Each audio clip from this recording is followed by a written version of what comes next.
This is a very important weekend in the state of Maryland because on Tuesday, a few days from now, Maryland would be voting for a Senate and race between Trone and Angela Alsobrook. Also, the mayoral race in Baltimore between current mayor Brandon Scott and former mayor Sheila Dixon.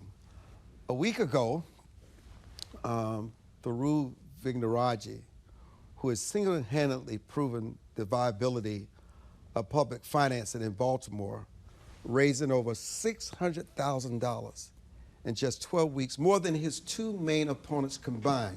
Notwithstanding his enviable political assets, he stepped aside and endorsed Sheila Dixon. He is clearly a politician right out of centric casting, like Mr. Smith goes to Washington, and he's in Washington, D.C. now. He's an immigrant and son of Baltimore City public school teachers. From local public schools, he attended Yale University and Harvard Law School.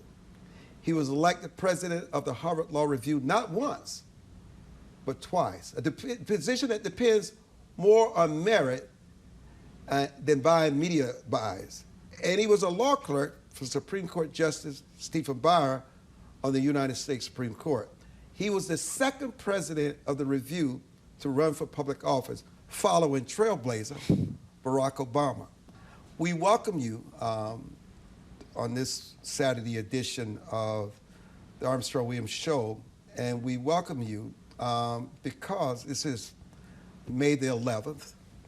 On Tuesday, the election is on May 14th, and you did something phenomenal. You got public financing, and yet you did something very selfish that you rarely see in people who seek public office.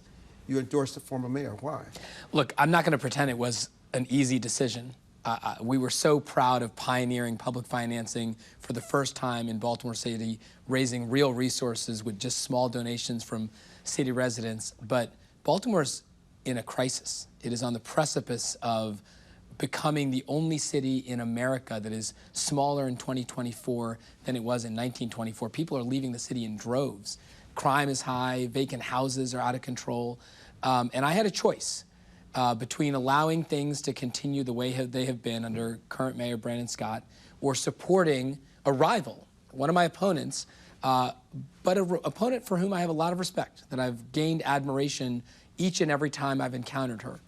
And the reality is that Sheila Dixon is the leader that Baltimore needs right now. She's an adult. She knows how to build teams. She brings people together from white and black Baltimore to address all of the challenges for all of the city, and crime is out of control. And if there's one thing that Mayor Dixon did well when she was mayor, it was driving down crime. I can't take that away from her. The numbers don't sort of speak for themselves. And when I had conversations with both the current mayor and the former mayor, it became clear that what Baltimore needed was a real leader like Sheila. You know, some people would say that you were negotiating with both sides. Brandon Scott, the mayor, released a press release saying that you wanted to be police commissioner, and so you went to a higher bidder in Sheila Dixon. What do you say to those confidential conversations that you had with the mayor? And it's not unusual. When Hogan was announced, he criticized him. He criticized Ivan Bates when he endorsed. This is what he does. But I do think it's fair to ask and have you address that. Yeah, look, this is part of politics, is realizing and recognizing that you got to keep lines of communication open. I've been in public service for much of my career, and I don't share conversations that I have in confidence with principals, even if my opponents decide to change those rules. Of course I had conversations with both of my opponents when I was thinking about suspending our campaign. I heard their vision for the city. I shared mine. I made it clear that I wanted to be a voice in Baltimore for years to come, just as I have in the past. And I think the current mayor is kind of revealing why he's been unable to build teams. He picks fights, he antagonizes people. I know he was disappointed that we didn't go with him. But the way of showing that is just to move on with the race, to start, talking about private conversations. I'm not going to do that, but of course we talked about the future of the city and their vision. Listen, the one thing that American people understand, you should never underestimate the voters. they understand that even with President Biden, former President Trump's cabinet, there was an exchange. That support, sometimes you become a cabinet secretary, sometimes you become an ambassador, sometimes you become something else. That's just the way politics work. But you said something that I found to be quite fascinating, because all of us have been on this path of redemption, where we made mistakes, we've fallen short, and certainly Mrs. Dixon was ousted from office. But you said her redemption is the reason why she's seeking re-election. Explain that to us. Look, I've watched Sheila Dixon for years, and she's never given up on Baltimore. She could have retreated.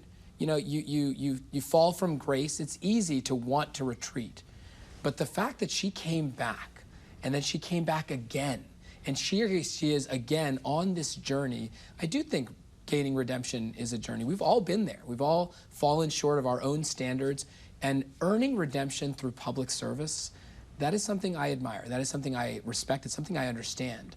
And hearing Sheila speak from the heart about why she wanted to regain office, why she wanted to, in this last chapter of her career, right the wrongs that face Baltimore in an effort to show the people of Baltimore who she is and what Baltimore can be, I have a profound level of respect for that. And I, in contrast, see in our young mayor a young man who's very ambitious. He wants to, do a lot with his life and with his career, but there's a lot of focus on his own role and his own accomplishments.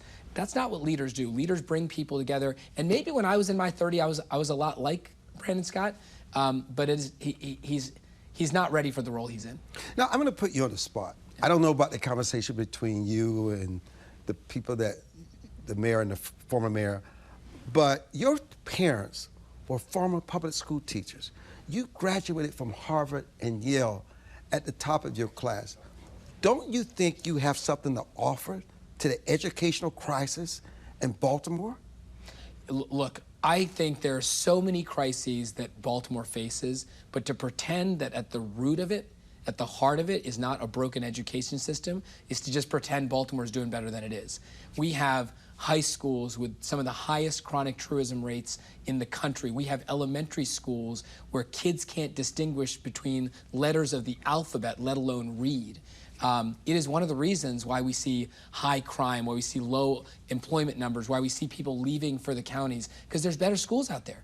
They pay lower taxes, they face less crime, but there are better schools out there.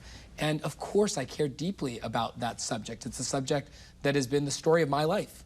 My mom and dad were not just public school teachers in Baltimore City. They devoted themselves to the importance of education. It was something they reminded me and my sister of every day. She went to Yale College and Yale Law School. She, worked with Michelle Obama in the White House. We opened those doors through education. I have a lot to say about education, in part because so many of the problems that Baltimore face are rooted in them. And if you don't solve the problem of education, it just becomes infinitely harder to address those other challenges.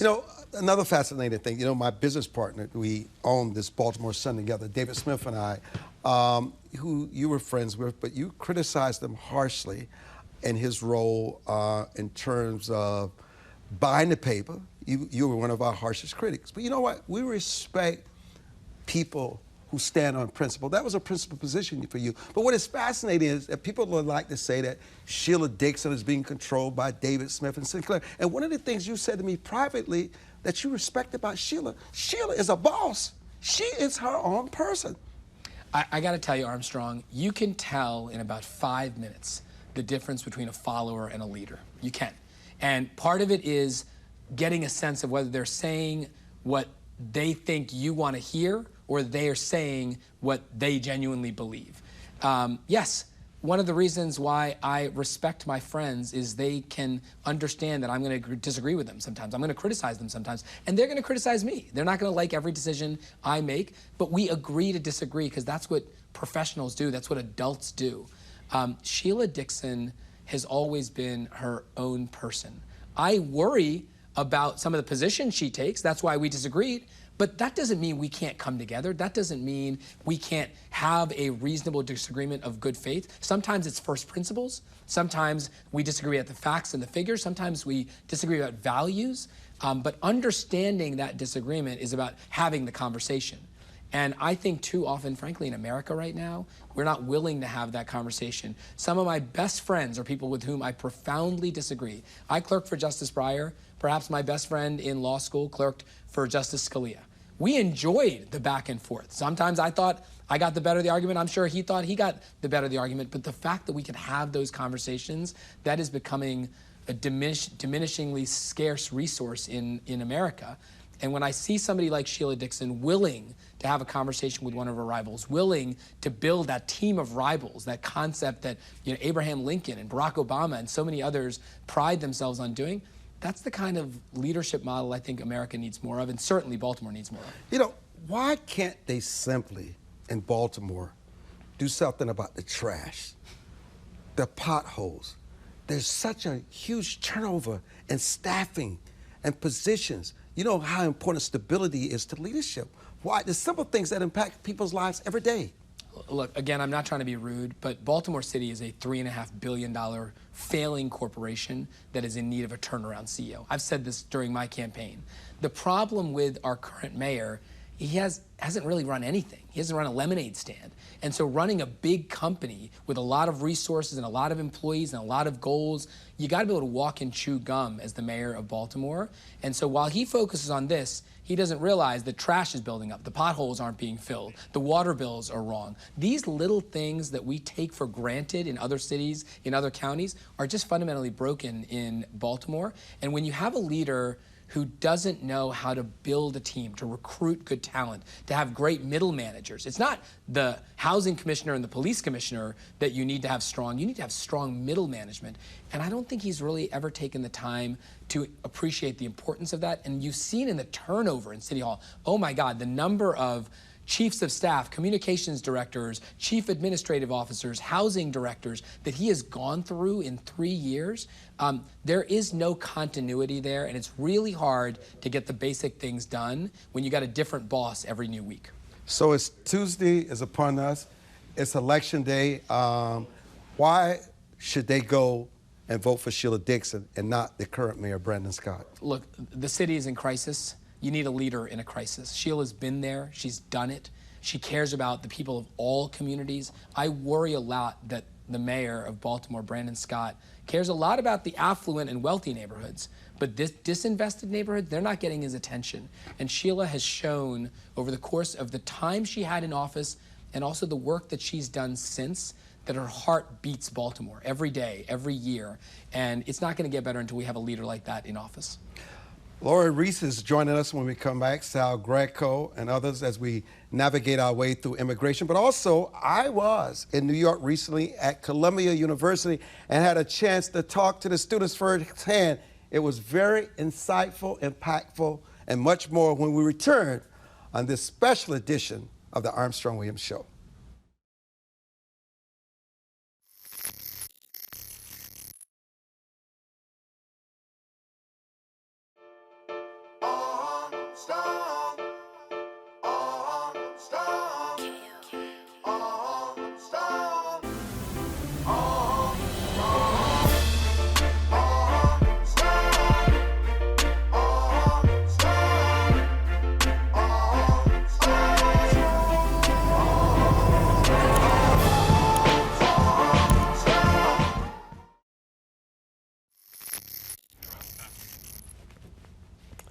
Now, we were at Columbia University recently, and what was most fascinating was that all the students that we interviewed attended Columbia University. And when they talked about how the professors encouraged them to protest, and they felt that it may be tied to their grades, how they discussed how the university said to them, you will be arrested, but you'll be back out on the streets in 30 minutes. They felt there was no accountability and responsibility. And when there are no consequences for your behavior, you see exactly what you're seeing on college campuses all across the country. And so when I went to Columbia with a harsh lens about the youth, I walked away with more empathy and more understanding of their protests and why they feel emboldened and feel for no reason at all there will be consequences. Take a listen. Do you have any issues with Hamas's attack on October 7th, 2023? What about that? Some would say that was genocide. Yeah, some would say that, but I would say that it's incomparable to what is going on in Palestine. You know, I'm reporting live from Columbia University, where a significant student protest is currently underway today. We're here to capture the voices and concerns of the students who have gathered to express their demands for change.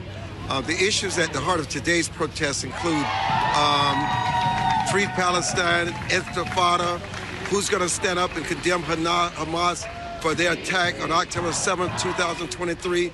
Well, we'll be talking to several participants who understand their perspectives and the impact they hope to achieve through this demonstration. Everyone is talking about New York City and the protests at Columbia University. What can we learn from someone who lives here? So I actually live right on campus, right next to Hamilton, so I'm kind of in the thick of it.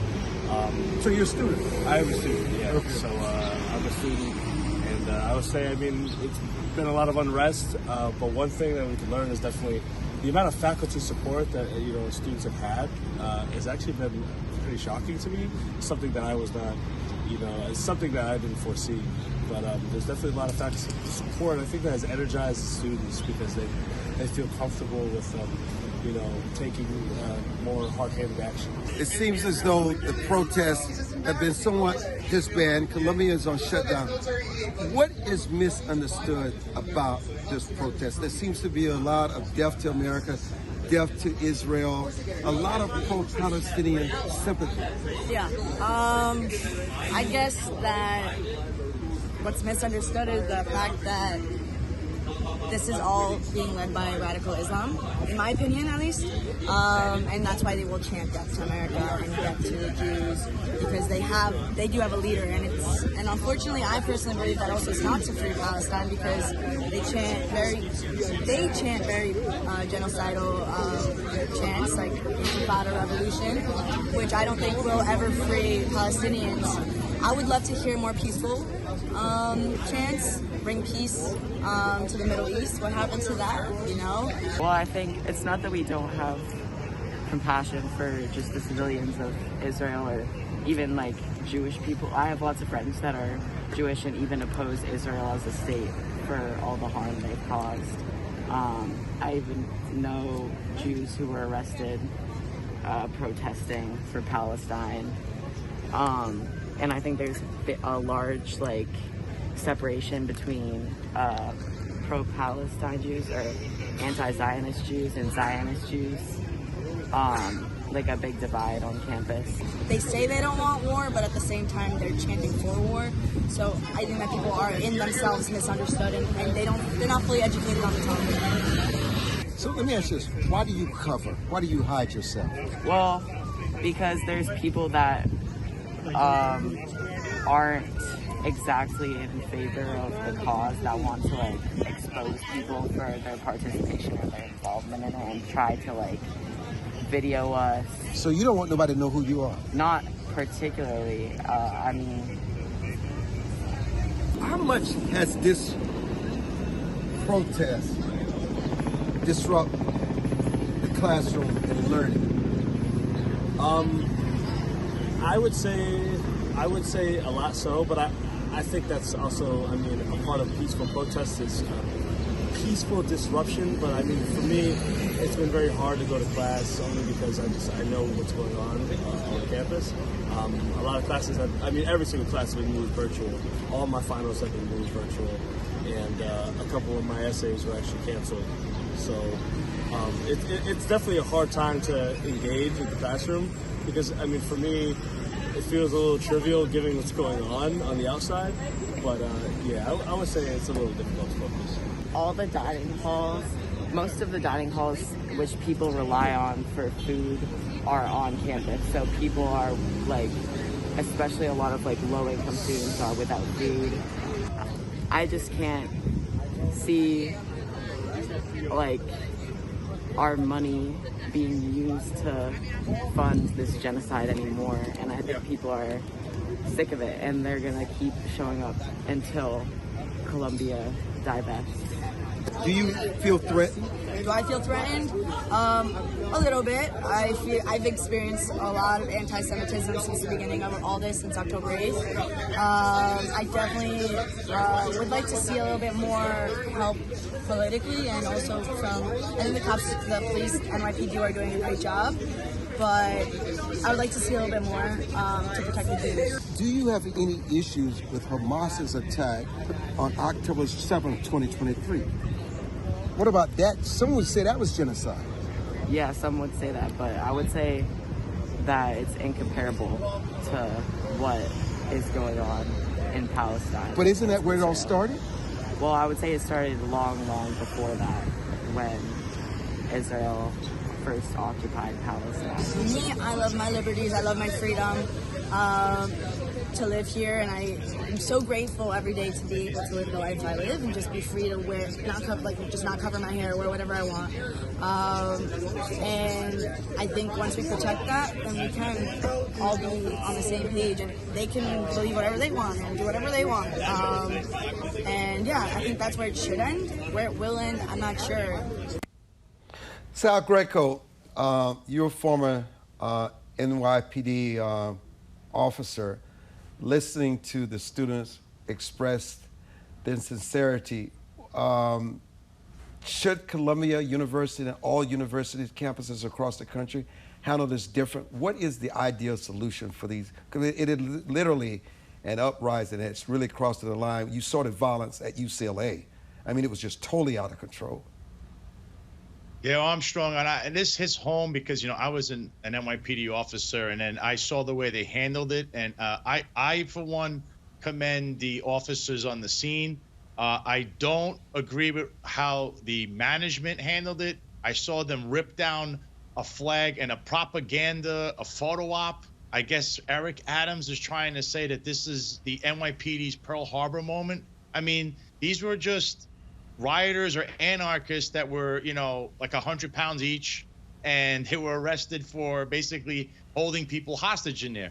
And that's my other problem, Armstrong. I don't mind people protesting. Everybody has a First Amendment right. But Armstrong, the images we saw where they were live streaming, breaking windows, people dressed in black. I also believe, I don't know if that was whoever you were interviewing with the hijab, I saw at least 10 of those people that were dressed just like that individual with a mask inside the facility when the police were coming in, and they were saying, "Get out of here, we don't want you here," and they were throwing things at them. So we can't have disorder, because with disorder we have no civilization. So I don't mind the protests, but you can't come to a university and take it over by force and basically become like an army in there. And I don't agree with that. And I believe the faculty, the head of that university, they need to have a lot of questions they have to answer. And also Eric Adams, because he completely mishandled it. As the mayor, there's a lot of things he can do.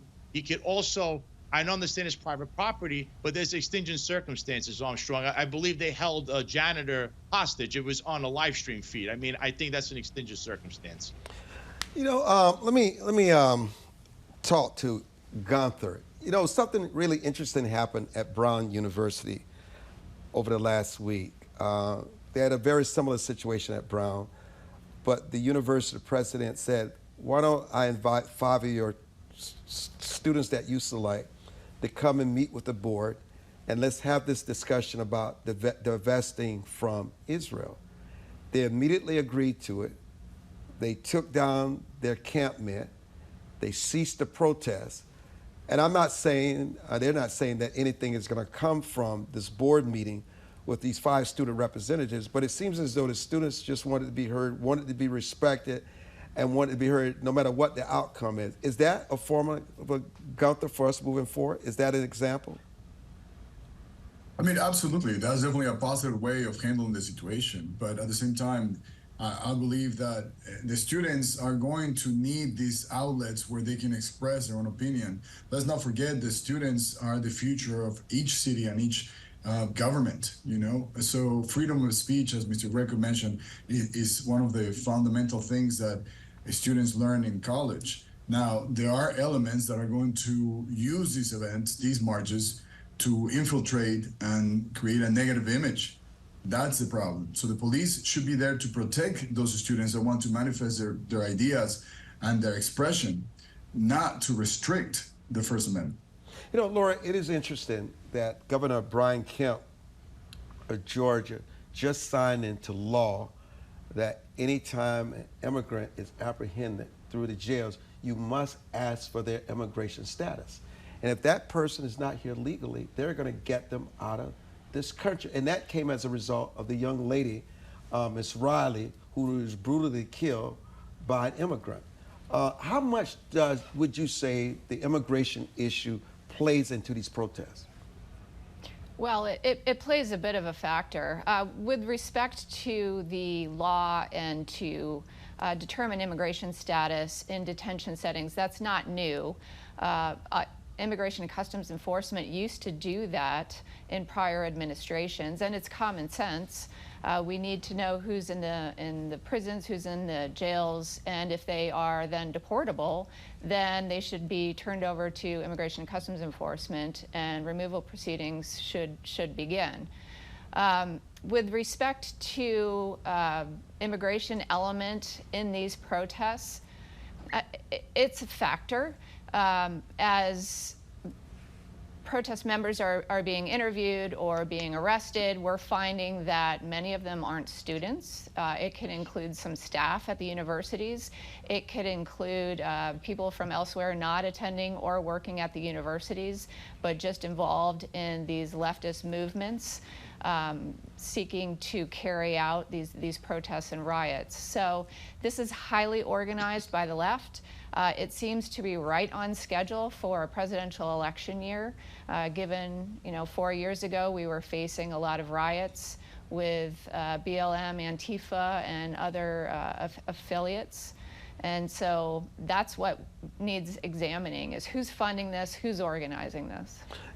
Quickly, Theroux, before we go to break, when do you cross the line in your First Amendment rights? And does it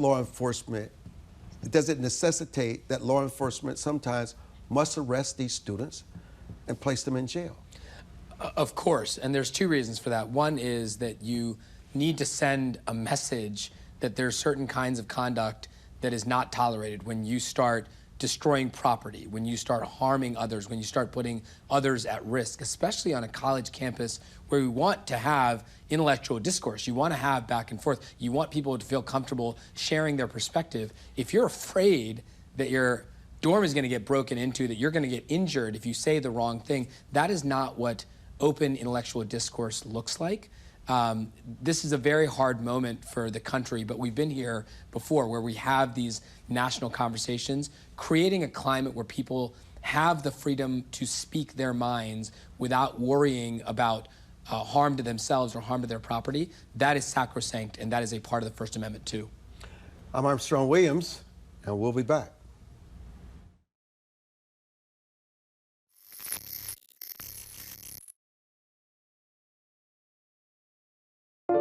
It is easier to build up strong children than to try and repair broken men. The streets are plagued with crime, violence. There's a lot of poverty, and it's all a result of lack of education that's happening in our schools. So it really is a crisis. We come from very different political perspectives, but we've come to the same conclusion. And that is, there is a crisis in the classroom.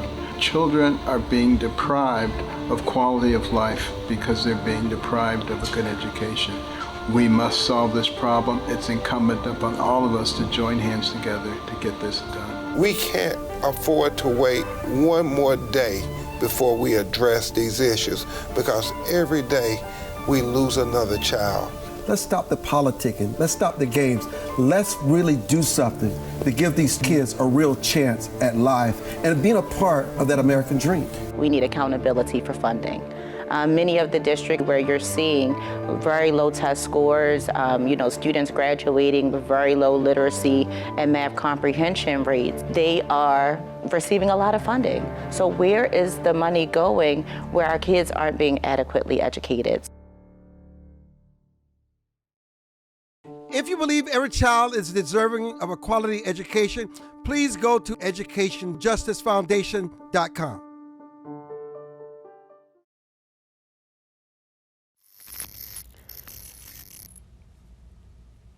You know, Sal, what's fascinating about these protests across the country, which I don't think sometimes most people understand. Let's take Los Angeles for an example, and Mayor Karen Bass. Mayor Karen Bass was on the phone with the president of UCLA telling him that her intelligence was telling her that this situation is about to get out of hand. Counter-protesters are going to go in and disrupt the encampments, and it can become very violent. The president did not want LAPD on their campus. And LAPD cannot go on that campus unless they're invited by the president or the chancellor. The same in New York City. I don't think people understand. NYPD cannot just go on Columbia's campus unless they're invited by the president. And what happened in both instances, both became so overwhelmed, it became so out of control. At the last minute, after all the chaos ensued, they finally had to cave in and ask law enforcement to come in and get things under control. You are correct, Armstrong. You are not allowed as a police officer to go onto private property. But again, exigent circumstances do exist here. And how do we know that, Armstrong? Right now, we don't know if there was any reports or calls from people inside the universities or on the campus that were victims of crimes. I mean, the chief of department, Jeffrey Madry, at a press conference just before they went in and raided the place a few hours prior, he stated that if they called, they would go in. The NYPD is on standby. And also, Armstrong, there were many of these people outside already instigating and doing all these actions that the normal anarchists do. They hijack the protest, and here they come. They throw bottles. They're in your face. They spit on cops. So we can't have. But for them to say they can't go on the property, the exigent circumstance rule matters. If somebody calls the police, says, I'm a victim of a crime, or I'm being held hostage, as the reports of Columbia University, where I believe this was live streamed. So if they're watching the live stream of these anarchists, you will see them commit crimes. And at that point, you can send people in and say, we can't be having this. And also, Armstrong, as the mayor, at least LA, the mayor there was honest enough to say there were communications. Eric Adams, as the New York City mayor, said recently, right after the raid and the arrest, oh, we did speak. I spoke to the head of the university. We don't know if there was any dialogue. And of course, with Eric Adams speaking, we never know if he's telling the truth about anything, because he's all over the place. So we need to know about the communications. And also, Armstrong, he said he arrested many agitators. What are the names of these agitators? Because so far he hasn't released any names, and so the photos that we see are just these people that, you know, they have purple hair. They definitely don't look like they're students there. So these are things, they're not being transparent. That's the whole thing, Armstrong. Eric Adams is not a transparent mayor, and neither is his administration. Lori, why are you shaking your head? I agree about the lack of transparency, but also if you compare the mugshots coming out of the Portland riots from 2020 and you compare the mugshots coming out of these protests now, they look similar. And so I do believe there are just a number of young people in the U.S. who are perfectly happy to be called up, go where they are directed, and cause chaos, sow division. Gunther, you did acknowledge that these protests on campuses can be infiltrated. We know that it's nothing new that communists have been trying to infiltrate our college campuses for the longest. It's nothing new in America. But what is fascinating about this is that a lot of this protest is being encouraged by the professors on the campus. Do you think there should be more responsibility and accountability with the professors? Because there's no question at Columbia University, there was an outcry. There were professors weeping, watching these kids being arrested.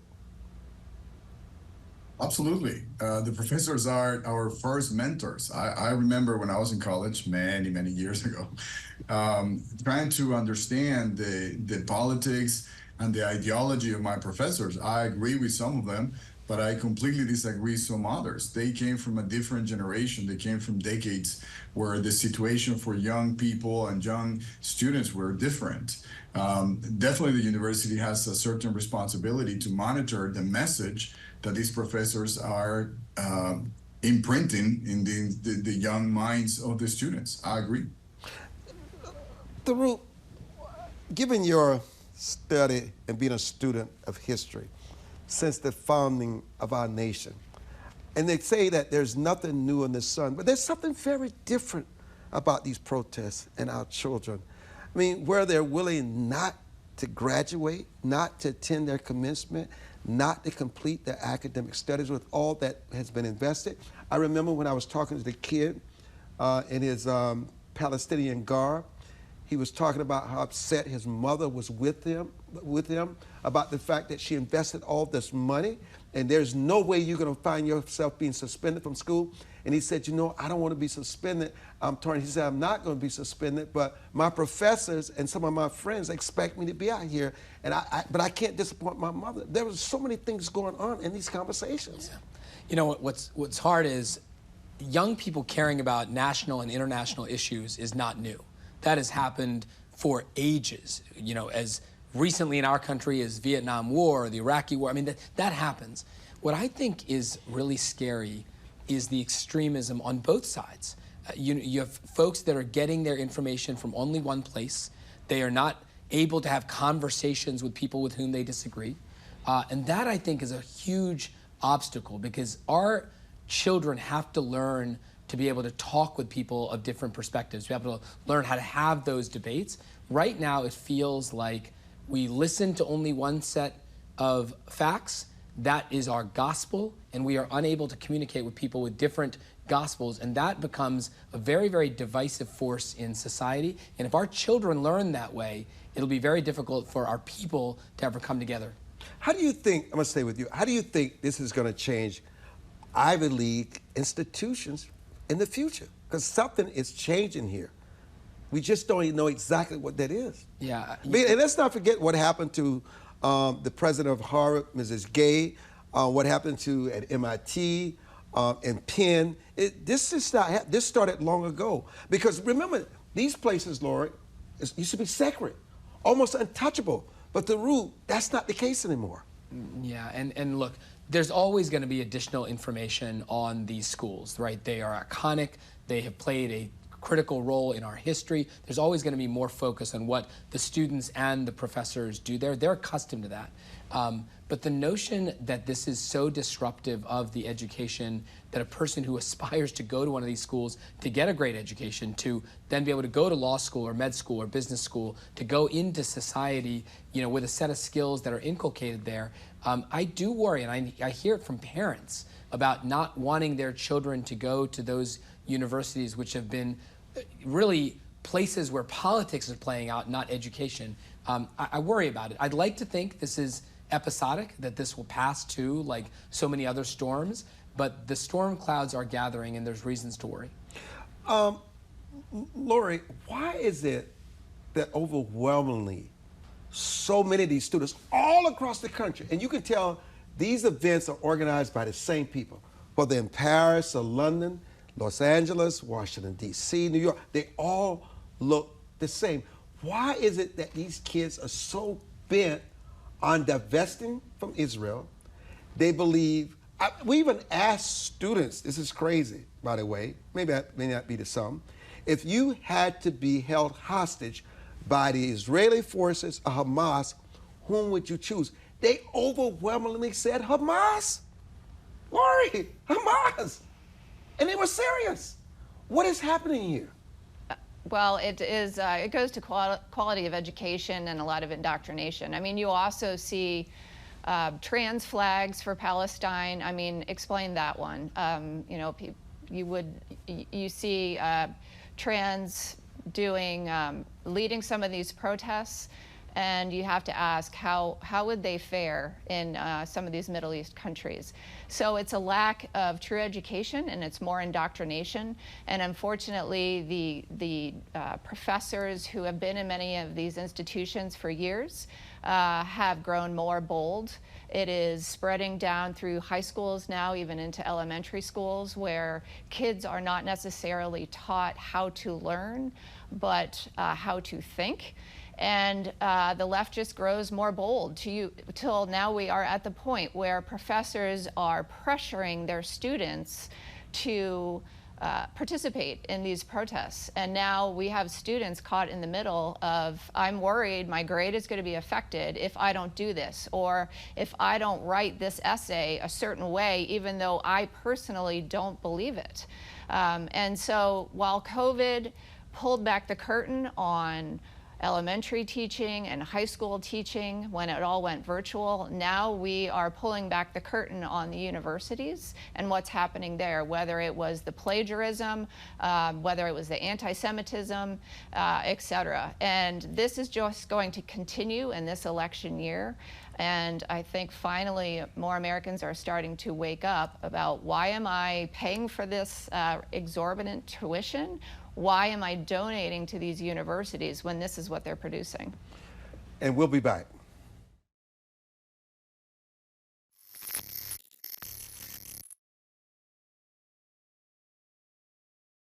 As a home buyer, you need a lender who cares about your home ownership dreams. United Security Financial has been helping families secure their dream homes for 30 years. We're a national fair practice lender that provides affordable mortgages and low down payment programs to eligible home buyers. To learn how United Security Financial can help you secure your dream home, call 1-800-373-4186.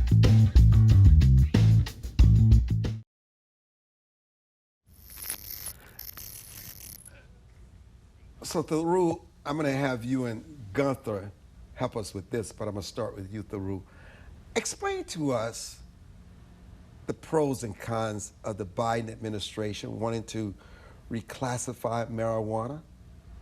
Is it because they're appealing to a younger group because it's an election year? I mean, what are we missing here? Look, I think there's two things going on. It is true that as more and more states legalize marijuana, there is this incompatibility between the federal system and the state system, and you want to create some consistency. And I think that is a legitimate concern, that is a legitimate reason why we need to move in the direction the Biden administration has been taking us.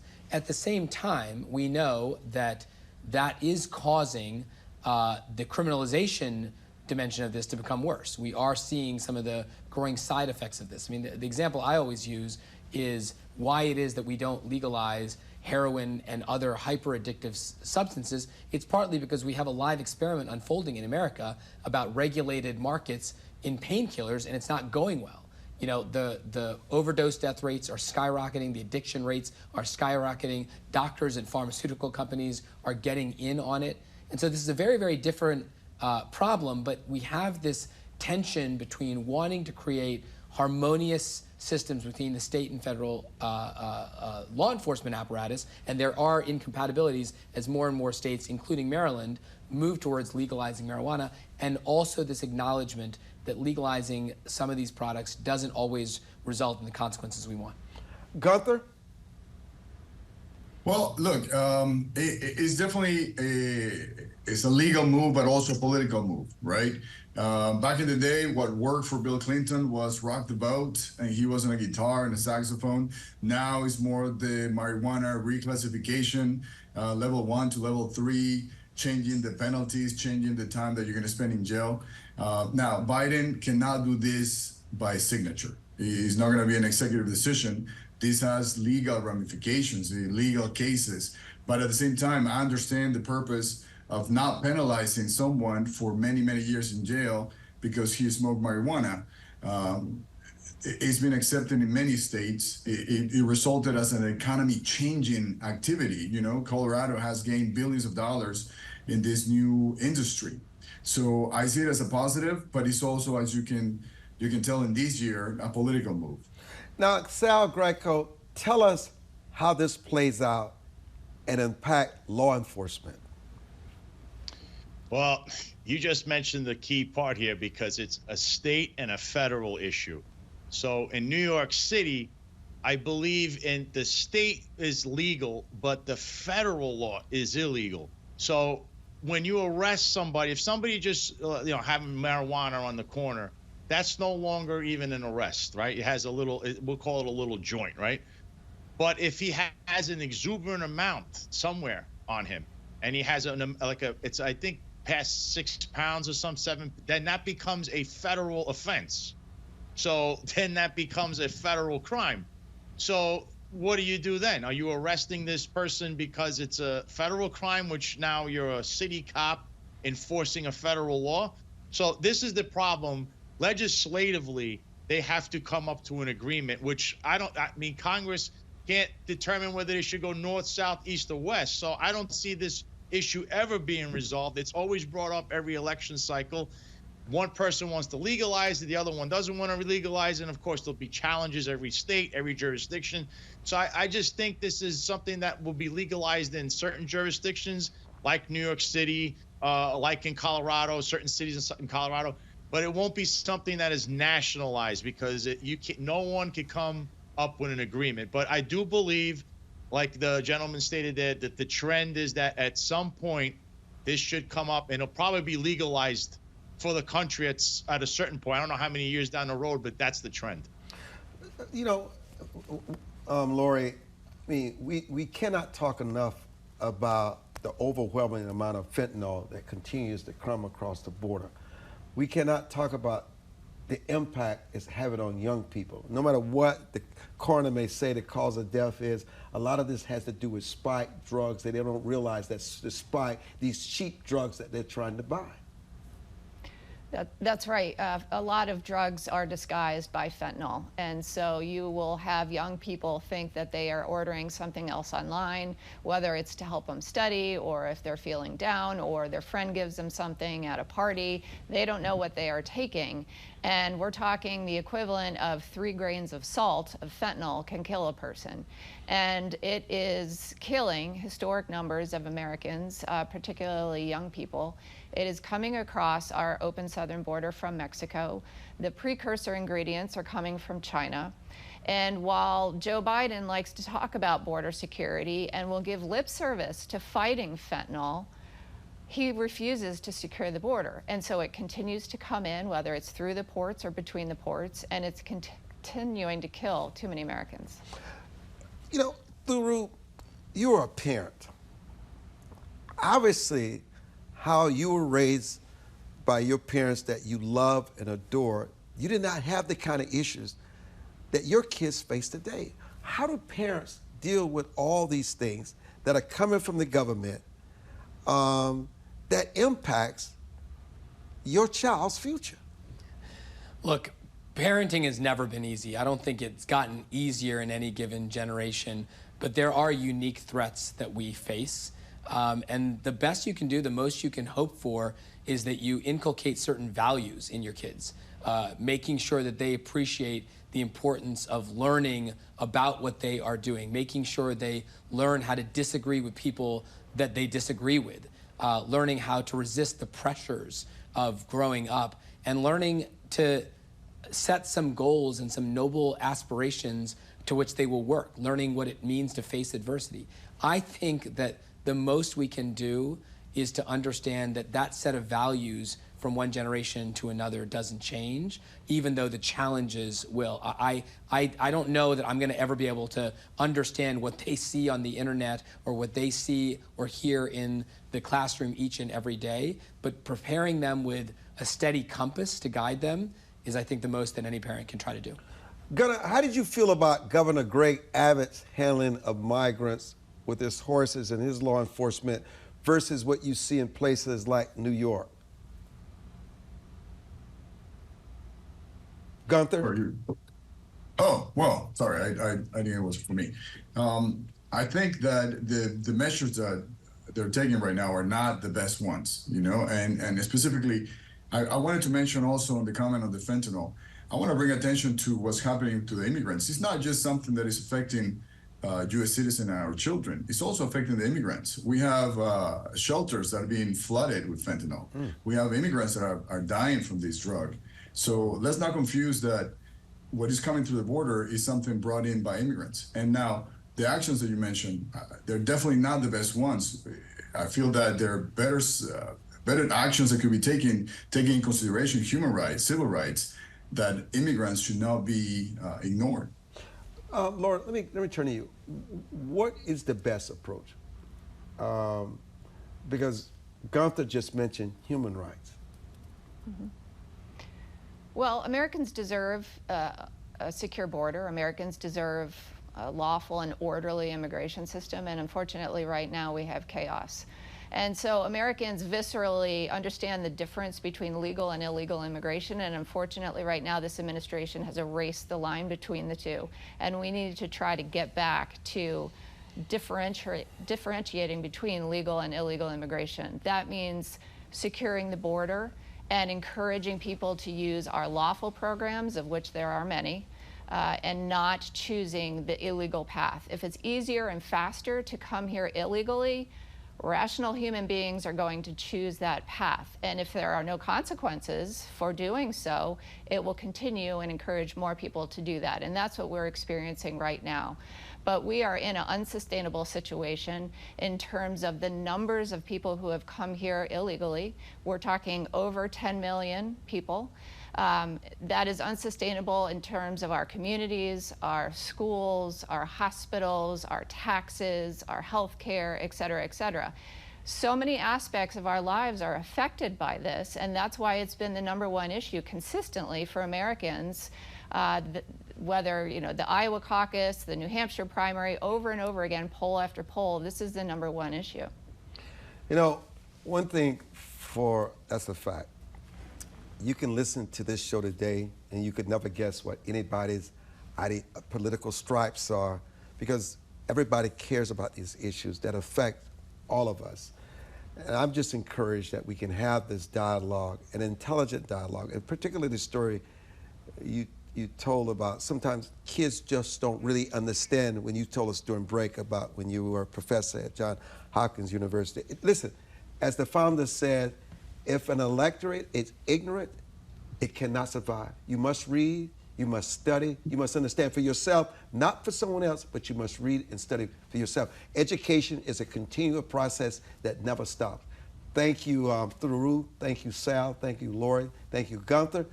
And thank you, WJLA 24/7. I'm Armstrong Williams.